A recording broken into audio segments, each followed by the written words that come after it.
Shalom, my friends. Here is chapter 2 of what happens to the soul after they go on from this world. I'd like to give another introduction before we actually go into that question, which I feel is very relevant. And that is, how do we know that spirituality exists at all?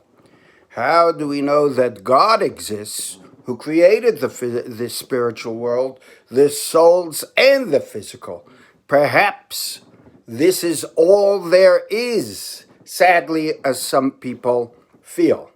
So I'd like to introduce it with another famous story from the Medrash, going back to a little boy by the name of Abraham,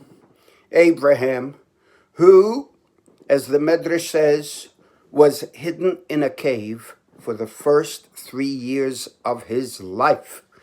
The reason he was hidden in a cave is because an evil king by the name of Nimrod, who was a famous stargazer, had seen that Abraham one day will become a threat to him. So he called over his father, Terach, and he said, "Give me your son. I want to kill him. And for that, I will pay you much gold, silver, and everything else." So Terach replied, I have a champion racehorse that someone wants to buy from me, and he's ready to pay me with large quantities of oats and hay and things like that. So the king laughed and he said, "If you sell your horse, what do you need the oats and hay for?" To which Terach said, "If I give you my son, what do I need gold and silver for?" But he saw that wasn't getting away with the king. He wanted to kill him. So, not to mention too many terrible things, in those days there were slaves. He took a baby that had just been born from amongst his slaves and he gave him to Terach so that Terach will get off his back. And Abraham was hidden in a cave. Now, there are many reasons why it is important for this story to bear in mind that he was in a cave. Amongst the reasons why it is so important is, do you know when is the first time you've ever seen the world? In your mother's arms, outside the Park Lane or any hospital you were born in. And from that moment, the world is a natural place. You're born, and whatever you see in the world seems natural. But can you imagine if all you've seen is four walls, and as a thinking adult, you come out into the world for the first time, and you see a farmer taking an apple pip and putting it to the ground, and you ask him, "What are you doing that for?" And he'll say, "I'm planting it to create a tree." You'll say, "It's sugar." He'll say, no, that's nature. You'll say, "What's Huxton Cup? What kind of nature is that? To take a little seed and put it into the ground, and this big tree full of leaves and full of more apples with pips grows? That's miraculous." And so to everything in the world would blow our minds away. So Abraham never saw the world until he's a thinking human being. Now imagine one night, Abraham sitting in the cave, waiting for his supper. His mother's a bit late. Finally, she comes, and he's starving.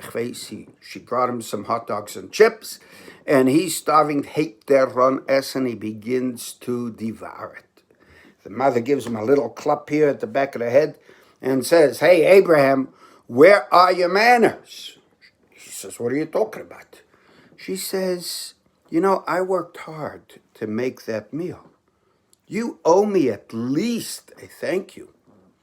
He says, "How should I know you worked hard? I'm sitting here in a cave. Your kitchen is somewhere else. How do I know where it came from?" She says, "Let me teach you a rule in life." And I think that Julie Andrews quotes Abraham's mother.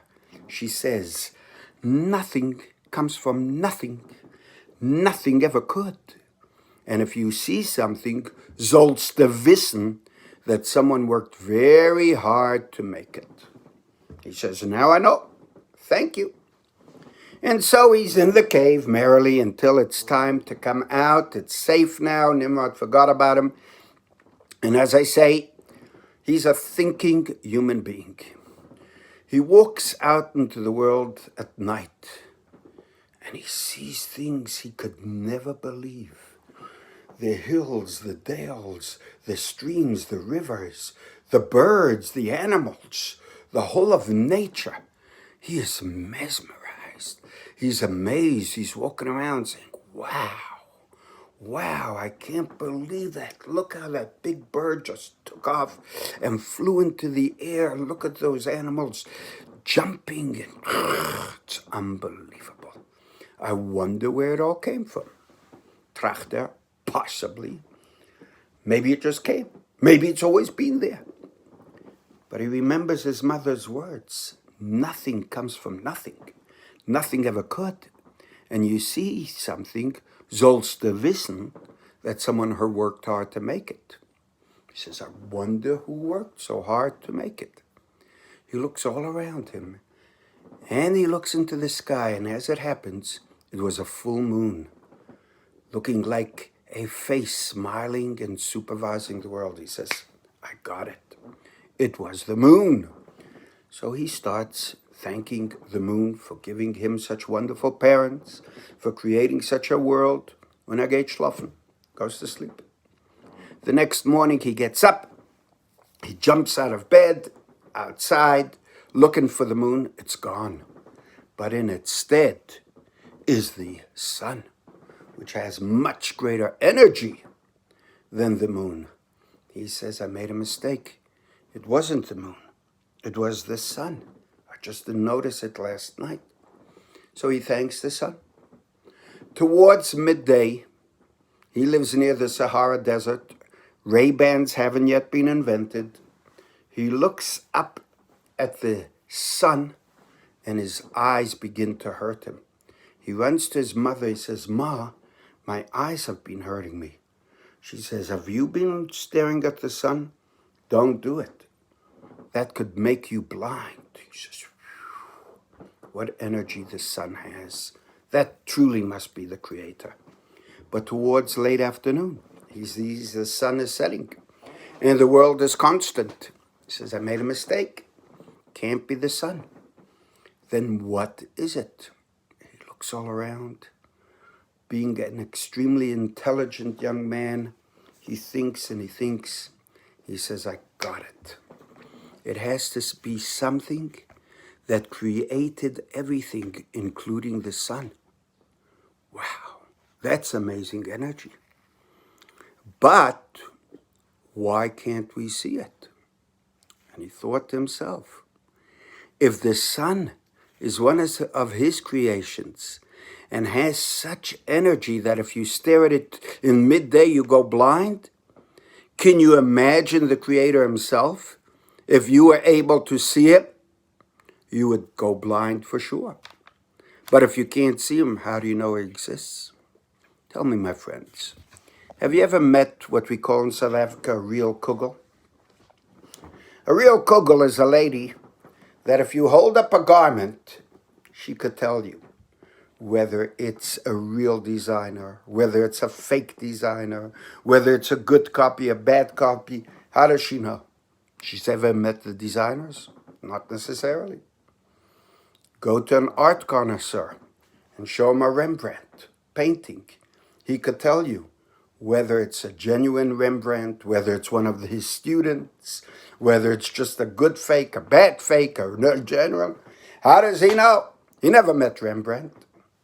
But to know the artist, you don't have to meet to know the artist, you don't have to meet him. All you have to do is look at the canvas. And if you're an expert in looking at canvases, you know who the artist is. And so Abraham looked around and he said, the world is God's canvas. And through the world, we recognize the greatness of the artist and the creator. As scripture says, Mipsori erseleka, from my own flesh, from my own body, I can discern the greatness, the masterness of the creator. And it is through that Abraham discovered the Almighty and the Creator.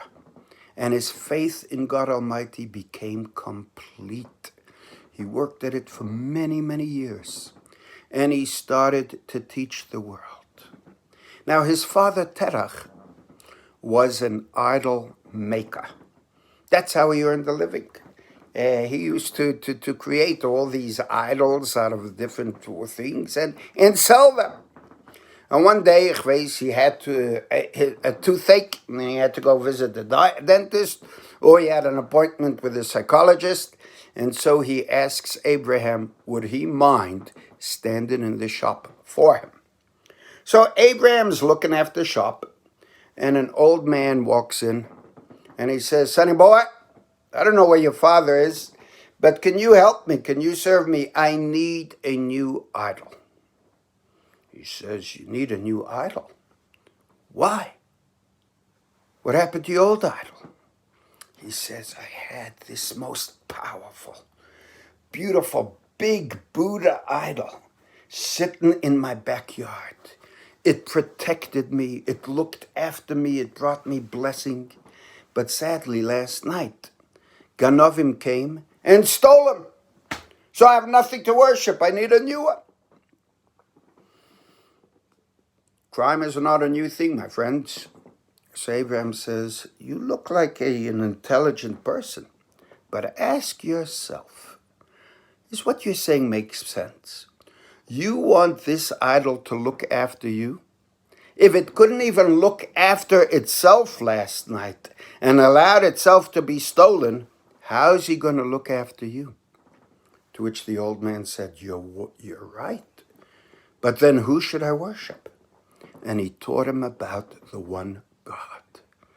And my friends, this is a very deep lesson to all of us. What do we put our faith in? Do you put your faith in the rand, or in the dollar, or in the stock market? These things can't even look after themselves. Comes a COVID-19. And what do these things have to show for themselves? They can't even look after themselves. You put your faith in science, in medicine. The scientists and the doctors can't look after themselves. How are they going to look after you? And so anything that we put our faith in the physical world can't look after itself, asks Abraham. How can it look after you?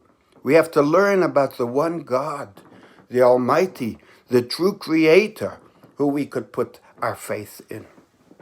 And then the Medrash says, a lady walked in with a wagon full of food. And she said, "Abraham, every week I bring this food as a gift to the gods." Abraham said, "Okay, I'll take care of it." As the lady left, Abraham took a hammer, smashed up every idol in the joint, and left only the biggest, strongest looking idol in the shop, and put the hammer into the shop, and went home to study Daf Yomi. The father, Terach, comes back from the psychologist. He thought he was at ease. He looks into the shop, he gets a panic attack all over again. He says, "Weggeschrien. I leave my son. I thought he was responsible to look after the shop, and look what happened." He runs to Abraham and says, "What happened? Why did you leave the shop? Why did you let vandals destroy everything?" He said, No.